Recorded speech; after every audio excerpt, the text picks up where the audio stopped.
Happy October to all you whorehounds out there. And it wouldn't be October without 80's Horror Central pumping out 2 reviews a week this month in honor of Halloween. And what a better way to kick it off than with a review of another rare and seldom seen slasher flick, Satan's Blade, released in 1984. The majority of the film, however, was shot in 1980 and wasn't picked up for distribution until the director went back and added 2 more murders and an additional topless scene. Hey, what can they say? It was the 1980s after all. Satan's Blade is a low-budget supernatural slasher that features blood and boobs and wears its low-budget production values on its sleeve. They say he was given a weapon, but that wasn't from the gods. That was from the evil spirits of these mountains that wanted them for themselves.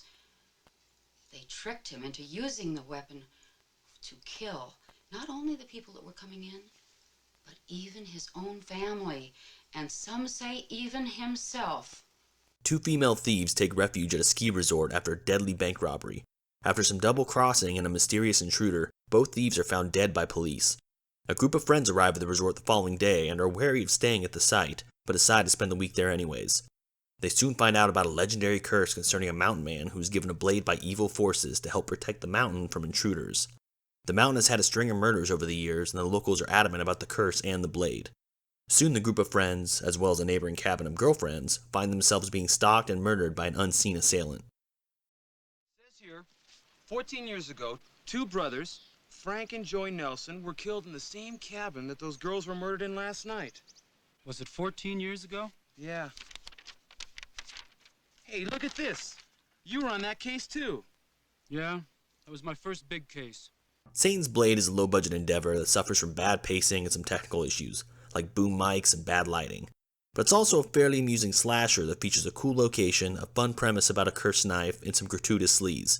There's a decent amount of nudity in the film and some misogynistic kills, like when the killer strips a stacked chick and stabs her to death while she's topless. There's a few shower scenes and a lot of the chicks walk around in lingerie. The kills aren't the most original or exciting, but the attacks are staged decently and there's some brutality to them. Although some of the scenes in the woods are hard to make out due to bad lighting and day for night shooting. The acting is a mixed bag. Some of the actors are cheesy and over the top, while others come off as wooden and robotic. The biggest issue I have concerning Satan's Blade is the pacing.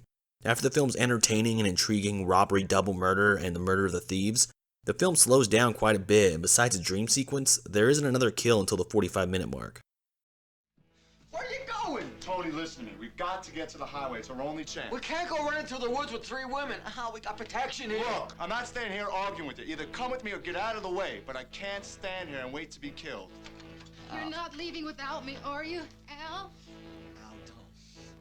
The characters are all rather forgettable with no real lead character. The lady who ends up being the last girl alive seems random and unearned.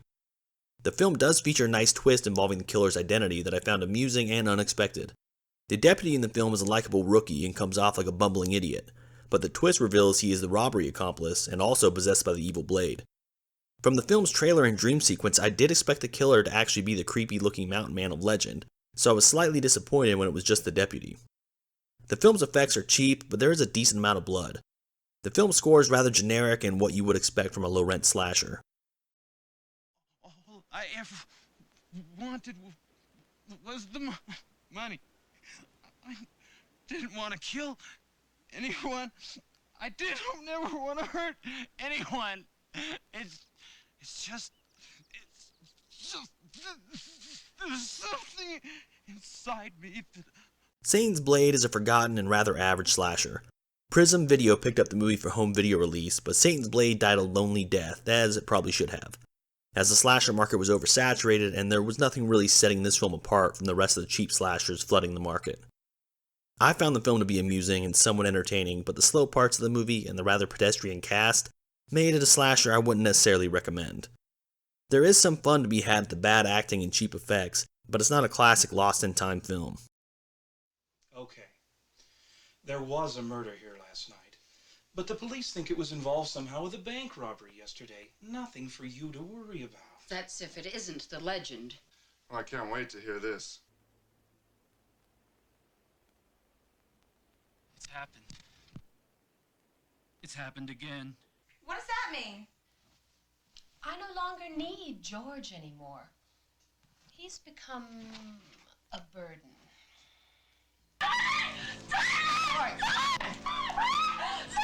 Tony, I'm scared! Hey, as long as I'm alive, nothing will happen to you.